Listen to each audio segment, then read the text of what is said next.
Nayo mamlaka ya kudhibiti kawi na mafuta EPRA imetangaza kupunguzwa kwa bei za mafuta katika tangazo lake la hivi punde la kila mwezi, huku ikipunguza bei ya petroli kwa senti 22 kwa lita na bei ya mafuta ya dizeli kwa shilingi 10 kwa lita.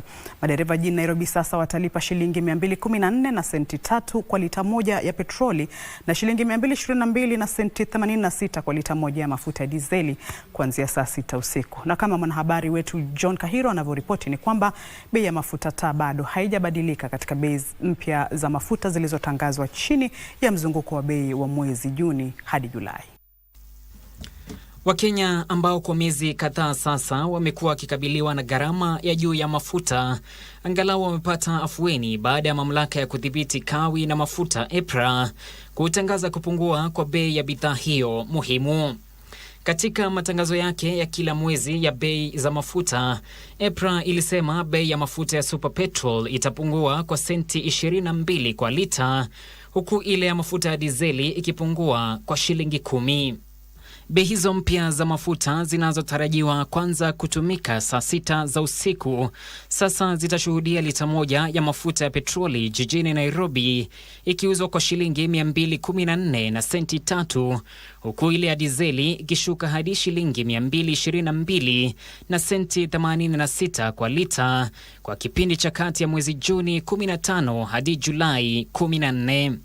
Katika bei hizo mpya, hata hivyo, bei ya mafuta taa bado haijabadilika na itaendelea kuuzwa kwa shilingi 191 na senti 38 kwa lita.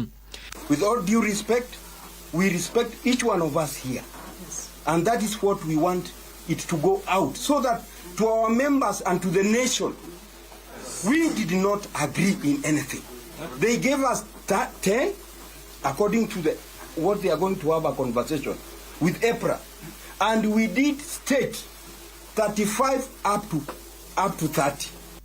Kulingana na mamlaka hiyo ya udhibiti, serikali katika mzunguko huu itawasaidia watumiaji kupitia hazina ya ushuru wa maendeleo ya petroli kwa kuingiza takriban shilingi bilioni 10 kwa ruzuku ya bei za dizeli na mafuta taa.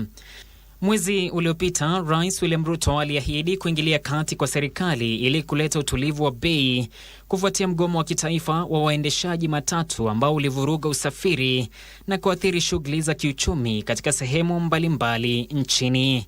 Next pricing cycle, we are going to further reduce the price of diesel by a further 10 shillings for the June-July cycle, to help stabilize pump prices and provide additional relief. John Kahiro, Darubini Wikendi.